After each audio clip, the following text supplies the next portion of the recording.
Hey everybody, this is Perch. I have on the screen this little video that I took of this conversation on Twitter, and it's good. I think if I could encapsulate one basic truth about Twitter, this thread does it really well. So first off, you've got this. Just fair. You got this breaking 911, which I think is a right wing thing. I don't follow these sites. But somebody sent me this, and it's basically the this $3.5 trillion budget measure passed by the Democrats. Then this guy comes in, says thank you, and tags in the Democrats, which is a legitimate, account for some reason. And then this argument goes back and forth. It ultimately concludes with the guy's genius response of bringing up the caravan, which I guess is a shot at Sean Hannity in the right wing. He throws in a lowercase LMFAO, and then LMAO, sorry. And then finally a gif of a woman being hit in the face with hot dogs, which he proved his point right there. But it's a great, I think this video is this little, brief encapsulation is perfect because this is the quality of dialogue that platform provides. And if you're in comics and you're making comics and you're producing any of this kind of work, you have to understand that the audience that you're appealing to, the audience that when you go on Twitter and you do all this kind of stuff, you're appealing to, people who post gifs of hot dogs being tossed in a woman's face as a genius retort to a discussion on infrastructure reform. I mean, that's as smart as it gets. Now, if you're a investment banker or somebody who's raising money to kind of make comics or publish comics or distribute them, the takeaway you would have from seeing something like this would be, I'm going to ignore social media entirely because these people are a bunch of morons, and you would be correct. But one of the infectious aspects of Twitter and Facebook and various Tumblr before it is this illusion that it matters, because it's very easy to make things look like they matter, to get things trending, to get, a post can get 10,000 likes. And it seems like, oh, I've tapped into the public consciousness here, the zeitgeist of our society. But in reality, you're tapping into nothing. You're tapping into maybe bots, maybe people who are, hitting like because they're, at the supermarket checkout line and you just happen to see their thing come up at that exact moment and they tapped heart, but there's no emotional connection to any of it. And this is a danger for comics.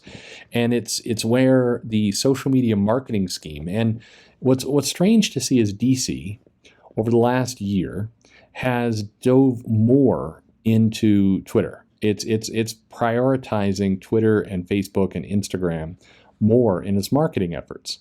Marvel/Disney recently said that in 2021, 2022, they're going to raise the amount of advertising and attention paid to social media.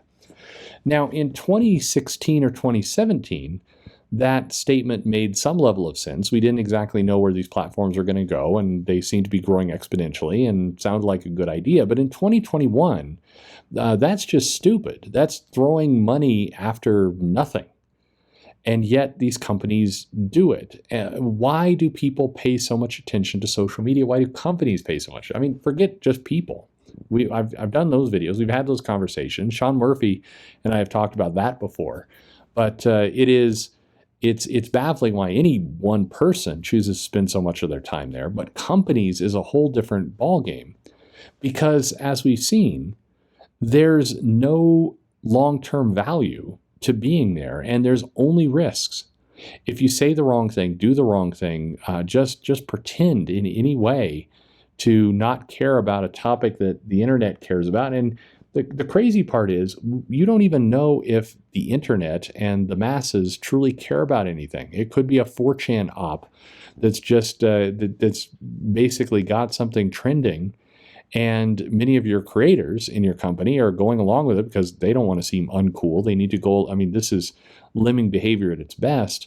And so you throw money at something, but we've seen constant flops of people who invested heavily in social media and gotten no return out of it.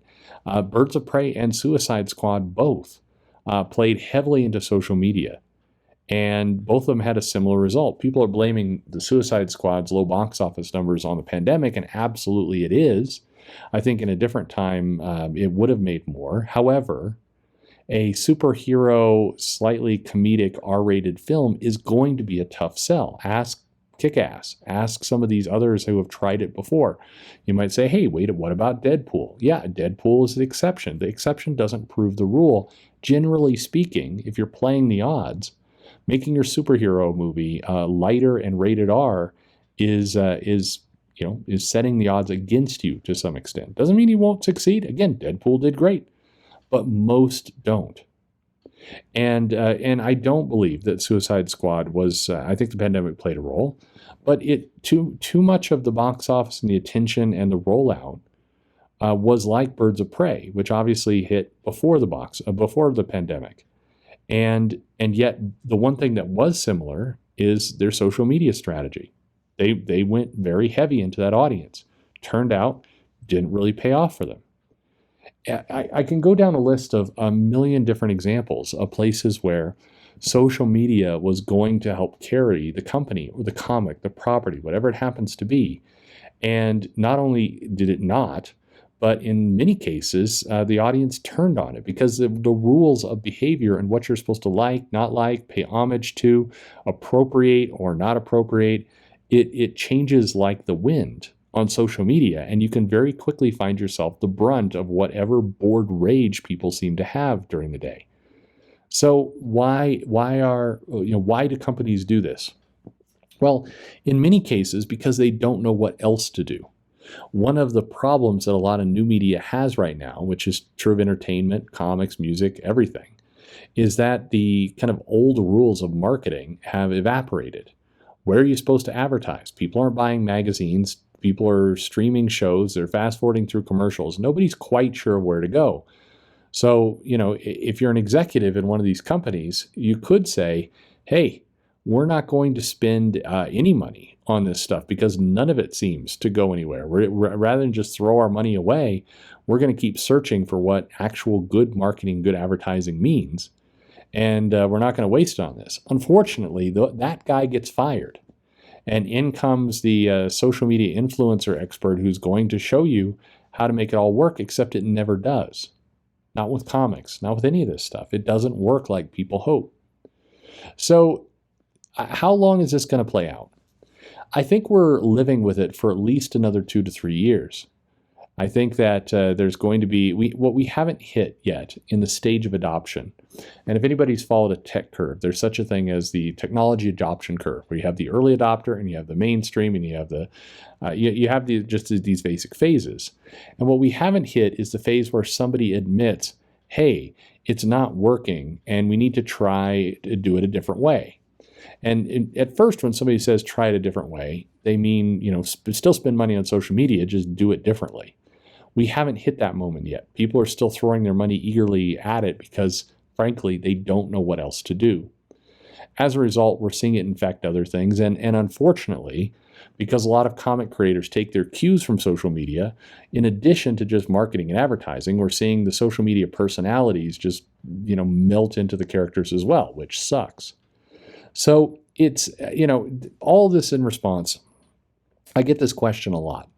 Why are the publishers, why are these companies putting so much of their effort and energy into social media when it doesn't seem like any result is obtained from it? And the answer is because they don't know what else to do. Because they don't want to come in and say, I'm not going to spend any money. You get fired for that. So rather than do that, they're happily just tossing cash. Twitter rolls out hey, how would you like to promote some tweets? How would you like to buy an emoji? Yeah, it's funny. Do you remember when a lot of companies were making custom emojis? That was a really big thing about a year and a half ago. It slimmed way down. Twitter reports that it's the spend is much lower now. Why? Because it didn't matter. Because none of it moved any sales. And it's interesting to watch. Put it this way, if you're listening to me right now, the nice part is you can kind of sit back and just watch these people waste just gobs of money. And unless you get, kind of high and mighty and start to think about what that money would do to, I don't know, but poor people or communities or anything else. I mean, that's always my problem. I sit back and I'm like, ha, ha, look at all these morons spending money. This is the same thing for political ads. Candidates raise millions and millions of dollars for campaigns.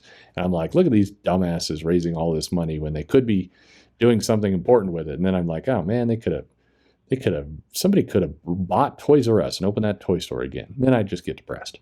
How about you? Anyway, social media for the companies, not you as a reader. We always talk about you as a reader, the customer, but for the companies, complete waste of time. Agree? Disagree? Let me know in the comments below, and thanks for listening.